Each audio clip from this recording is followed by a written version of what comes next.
Nobody asked me if I wanted to exist.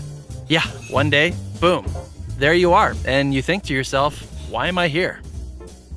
Well, what do you think? Is there a reason we're here? Do our lives have any real significance? Well, that depends On what? on whether or not God exists. Wait, hold on. Are you saying that my life has no significance because I don't believe in God? No, not at all. I'm saying that if God doesn't exist, it doesn't matter what you believe. Our lives would have no objective meaning, value, or purpose. Many atheists themselves recognize this. If atheism is true, life is absurd.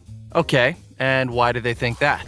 To begin with, if God does not exist, then the physical universe is all there is. Which means you and I are just accidental byproducts of nature. Right, so? That means we were not intentionally designed. So there's no purpose for us being here. Whoa. It gets worse. If God does not exist, there is no absolute standard of moral value. You've heard of Richard Dawkins, the atheist. He points out that in a materialistic universe, there is at bottom no design, no purpose, no evil, no good, nothing but pointless indifference. So you're saying atheists can't be good people? No, I'm not saying that. Many atheists live good lives. What I'm saying is, atheism fails to provide an objective basis for saying any particular action is good or evil. Oh, come on. After millions of years of sociobiological evolution, humans have developed a sense of morality. We all know it's good to feed a hungry child and bad to torture someone for fun. Of course we do, but that's precisely what atheism cannot explain. If there's no God, then what we consider right or wrong is nothing more than an accident of evolution or a human social convention. So what? I'm good with that. Really? Evolution implies survival of the fittest, not morality. And social convention means that racism, intolerance, and cruelty are not really wrong. They just happen to be unpopular. Okay, so atheists need to come up with some objective standard for rights and wrongs. How about this? If an action leads to human flourishing, then we can say it's objectively good. And if it doesn't, it's objectively evil.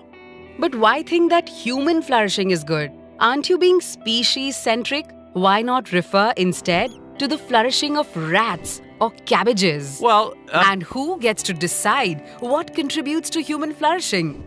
Hitler was convinced killing millions of Jews would promote human flourishing. And Margaret Sanger thought forcing poor people to be sterilized would lead to human flourishing. As Kai Nielsen points out, pure practical reason will not take you to morality. So if atheism is true, there is no legitimate basis for saying that behaving one way is worse than behaving any other way. So it really doesn't matter how you live your life. Your day-to-day choices are meaningless. that's depressing. So if there's no God, what happens when you die? Well, nothing. You simply cease to exist. Right. So one person lives a kind, generous, thoughtful life. Another lives a horrible, violent, selfish life. It doesn't matter. In both cases, the outcome is the same: nothingness. So how can their life choices have any objective meaning? Well, it's certainly meaningful if I discover a cure for cancer or save a child's life. I agree completely. But atheism can't explain why. Scientists predict that eventually the whole universe and mankind with it will die out. So everything comes to nothing. That's why atheist Bertrand Russell says we must build our lives on the firm foundation of despair. No thanks. I'd rather live a happy life. You're not alone. Every atheist has to choose between being happy or being consistent. You can tell the whole world you're an atheist, but you can't really live like one. Okay, so you're a Christian. If your God did exist, how would that change anything? If Christianity is true, then each one of us is here for a reason. And life does not end at the grave. And God, He's the absolute standard of goodness.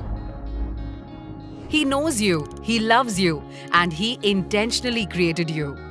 So your life ultimately does have objective meaning, value, and purpose. That means you can live a life that's both happy and consistent. While that doesn't prove Christianity's true. Agreed. I'm simply pointing out that for Christians, living a life that is both happy and consistent is possible. For atheists, it's not. So, what are you going to choose?